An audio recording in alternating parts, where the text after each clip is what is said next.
बहुत पुरानी कहावत है कि जैसा आप कर्म करोगे वैसा ही फल पाओगे। इस बात में कितनी सच्चाई है, शायद इसका जवाब हम किसी के पास नहीं होगा, क्योंकि हमने कभी प्रयोग करके देखा ही नहीं। लेकिन क्या हो कि यदि आपको किसी प्रयोग के माध्यम से इस चीज का पता चल जाए कि कर्म फल कैसे मिलता है और कर्म कैसे काम करता है, तो आपके सारे सवाल, सारे डाउट्स खत्म हो जाएंगे। क्योंकि बिना प्रयोग किए इंसान की बुद्धि किसी भी चीज पर पूर्ण रूप से विश्वास नहीं कर सकती, और यदि वो ऐसा करता है तो वो अंधविश्वासी कहलाता है। आज की जो बौद्ध कहानी मैं आपको सुनाने वाला हूँ, इसके अंदर आपको कर्म का एक ऐसा विज्ञान पता चलेगा कि उसके बाद आपके सारे सवाल खत्म हो जाएंगे। आप इस बात पर विश्वास करने लग जाओगे कि हाँ, कर्म का फल मिलता है। कहानियां जो आपको ज्ञान देती है, इसलिए कहानियों को पूरा जरूर सुने, क्योंकि अधूरा ज्ञान अज्ञानता से भी खतरनाक होता है। चलिए शुरू करते हैं। बहुत पुरानी बात है, एक जंगल के अंदर एक कुटिया में गुरु और शिष्य रहा करते थे। गुरु काफी उम्रदराज थे, उनकी उम्र काफी हो गई थी, लेकिन शिष्य अभी एकदम जवान था। उसकी उम्र तकरीबन 20 से 25 साल थी। गुरु बहुत बड़े आत्मज्ञानी थे। जब वो ध्यान करने बैठते थे तो 2-2, 3-3 दिन तक ध्यान ही किया करते थे, और वो ध्यान के अंदर इस चीज का पता लगा देते थे कि आने वाले भविष्य में क्या होने वाला है। एक दिन गुरु ऐसे ही ध्यान कर रहे थे और उन्हें ध्यान के अंदर पता चलता है कि उनका एक शिष्य आने वाले 8वें दिन जिसकी मृत्यु होने वाली है। गुरु को जब इस चीज का पता चला तो उसे बहुत दुख हुआ, और वो उस शिष्य को अपने पास बुलाते हैं और कहते हैं कि तुम्हें घर से आए काफी दिन हो चुके हैं और तुम अपने घर भी नहीं गए। मैं चाहता हूं कि तुम 7-8 दिन अपने घर रहकर आ जाओ, लेकिन हाँ, एक बात का पूर्ण रूप से ध्यान रखना कि 8वें दिन की शाम तक तुम्हें यहाँ आश्रम में वापस आना है। जब शिष्य ने यह बात सुनी, शिष्य मुस्कुराया और बोला, कहा गुरुजी, मेरा मन भी काफी दिनों से मेरे घर जाने का कर रहा था। आपने मेरे मुंह की बात छीन ली। मैं अभी थोड़ी ही देर में अपने घर के लिए निकल जाता हूँ। यह कहकर शिष्य अपने घर जाने की तैयारी करने लगता है और अपने कपड़े लत्ते और अपने जूते पहनकर तैयार हो जाता है। जब वो घर की तरफ निकलता है, उससे पहले वो गुरु को कहता है कि गुरुजी, आपकी उम्र काफी हो चुकी है, अब आप ज्यादा काम ना किया करो। जब कोई काम रह जाएगा तो मैं वापस आके कर दूंगा, लेकिन आप ज्यादा तकलीफ मत देखना। ये कहकर शिष्य अपने घर की ओर निकल जाता है, ये बिना देखे कि गुरु की आंखों में अपने शिष्य को खोने का कितना दर्द है। जब शिष्य अपने घर की ओर जा रहा था तो बीच में एक नदी पड़ती थी, जो उस आश्रम से और गांव के बीच में पड़ती थी, और उस नदी को पार करके शिष्य हर बार अपने गांव जाता था। इसीलिए वो नाव का इंतजार करने के लिए नदी किनारे वहीं पर बैठ जाता है। काफी देर होने के बाद भी वहां पर कोई भी नाव वाला नहीं आता है, तो शिष्य वहीं पर टहलने लगता है।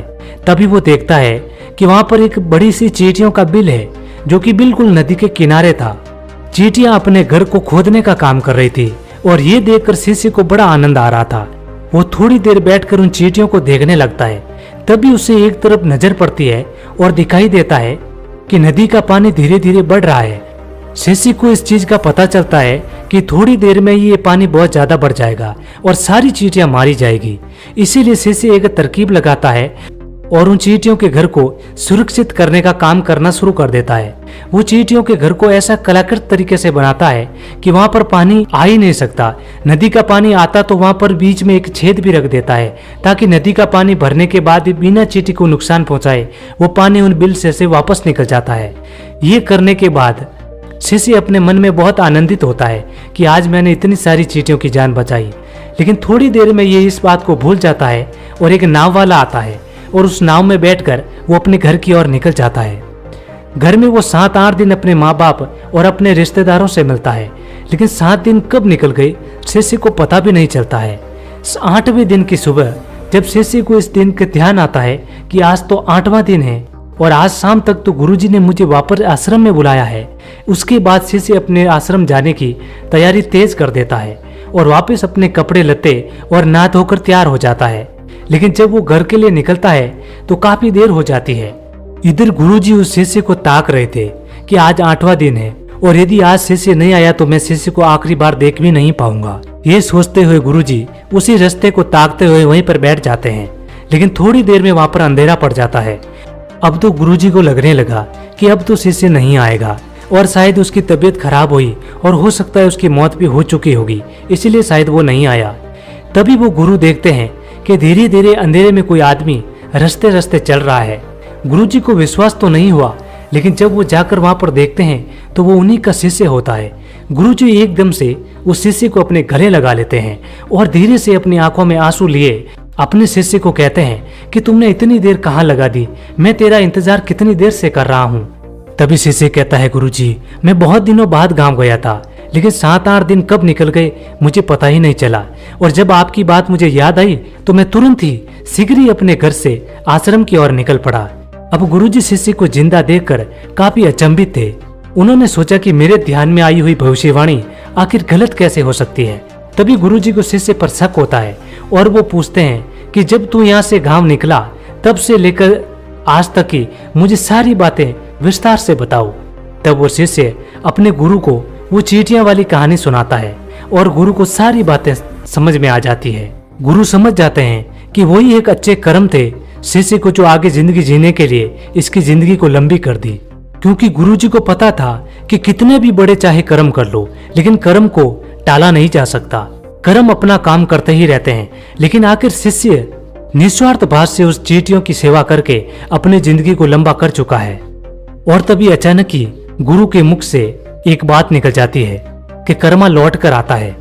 और शिष्य जब ये बात सुनता है तो उसे कुछ भी बात समझ नहीं आती और वो अपने गुरुजी से वापस पूछता है कि गुरुजी आपने ये क्या कहा।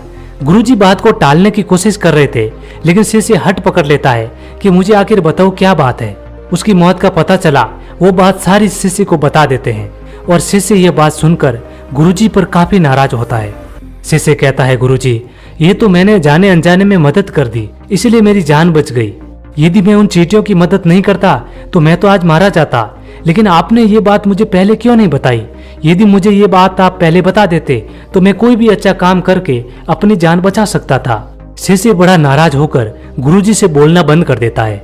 तभी गुरुजी अपने शिष्य को पास में बैठाकर सारी बात बताते हैं। उसे कहते हैं कि देखो, कर्म वो होते हैं जो निस्वार्थ भाव से किया जाता है। यदि हम फल की इच्छा करके कोई कर्म करेंगे तो वो कर्म नहीं होता, क्योंकि तुमने चींटियों की मदद करके वो बात भूल गया, इसीलिए वो चींटियों का फल तुझे वापस मिल गया। यदि तुम चींटियों की मदद करने के बाद इस चीज को हमेशा याद रखते और कहते कि मैंने वहां पर भलाई की थी इसलिए मेरे साथ अच्छा होगा, तो तुझे उस चींटियों का फल कभी नहीं मिलता। जो निस्वार्थ भाव से किया जाता है वही असली कर्म होता है। उसके बाद शिष्य को सारी बात समझ आ जाती है। दोस्तों, हम भी देखते हैं कि आसपास के लोग जब दान पुण्य करते हैं, मंदिरों में करो या कहीं पे भी करो, तो अपना नाम लिखवाते हैं। और आज की तारीख में तो एक नया ट्रेंड आ चुका है, हर आदमी वीडियो बनाता है और कहता है कि मैंने वहां पर इतना दान किया। दोस्तों, ऐसे कर्म का कभी भी फल नहीं मिलता है।